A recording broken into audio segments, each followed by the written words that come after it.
Hey, what's going on, guys? Watomarmelon here today, and today I'm going to be doing another CyberDark Impact opening. This is kind of going to be a background to me talking sort of about the broader market and how we've sort of witnessed another market, I don't know, collapse is probably a bit rough, but serious retractions on a lot of the card values that I've seen. I'll just get into it, but I don't know. It's a little different now, and I think a lot of people, myself included to a certain extent, I mean, I never really expected, and I've said this in past videos, I'll say it again, I don't expect cards to outperform the S&P 500 long term. I just think that's not going to happen. Although, I respect people's opinions who think that will happen. I never really bought cards as sort of an investment strategy, but certainly, there we are for super rare. But certainly, the fact that cards were increasing in price did play into the fact that, I was more willing to spend than in the past. And I think because cards are going down in price, not every card, but most cards, people are a little more hesitant, back-to-back CyberDarks, people are a little more hesitant to actually, I think, pick up a lot of the cards that they might otherwise buy. I think we're in an overly cautious market. What the heck? Back to back to back. These packs are loaded, but people are overly cautious, and you're seeing a lot of prices of cards bottom out, or maybe not even bottom out. Maybe it's still going to go down.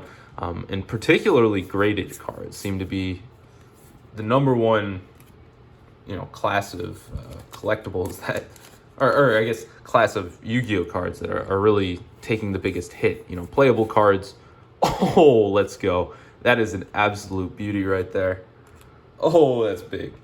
This card is so beautiful. Look at that. Look at the foiling on that thing. That thing is nuts. Sorry, I'm just trying to get a sleeve. Interrupting me with this awesome pull. Beautiful. It's probably the second best pull in the set besides CyberDark Dragon. So I will take that for sure.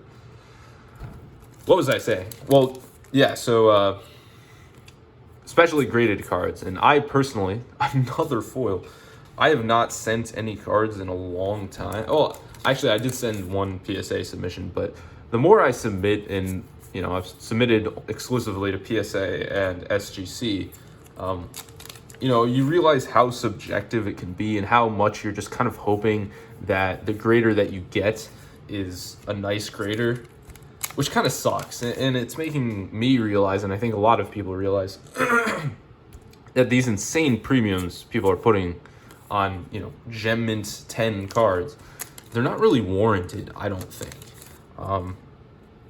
I think it's an artificial way to increase scarcity of these cards. When in actuality, I think a lot of people would be completely fine with a near mint 8 card, except for some reason having a 10 out of 10 makes them super excited. I mean, and I'm saying some people, I mean, I'm the same way. After this pack, in the back here, I've got my own PSA 10s and stuff. Here's a Grand Marg Ultimate Rare. I just have that sitting on my desk. And I'll show off a SGC one as well. Here's my Arm Dragon level 10 prismatic. So, I like graded cards and I like having them displayed, etc. But I don't know, I'm realizing that I don't think it's really worth, even for SGC, the $30 grading fee for the vast majority of cards. Vast majority of cards. Where people are just grading these cards to have cards graded. And I think that's kind of pointless. I think that at the end of the day, you want to grade a card because it's difficult to grade, where there's, it's hard to get it in that Gem Mint 10 condition. But I don't know. With each passing day, I'm feeling less and less inclined to pick up, Gem Mint cards, and I'm more interested in sort of the lower, not lower, but 8s and 9s, so that I can crack them and put them in my personal collection as raw cards. I don't know. Let me know what you guys think about that. I'm just kind of talking off the top of my head, so I'm sure this is, pretty scatterbrained and disjointed, but I don't know. I'm just thinking. I still have a bunch of and this is coming from someone who still has a bunch of slabs that I can't even display all these things. I have the ones that I really like displayed for the most part, but I have a ton of them that I just can't even display because there's no room on this table that I've set aside for cards and stuff. So Trojan Blast.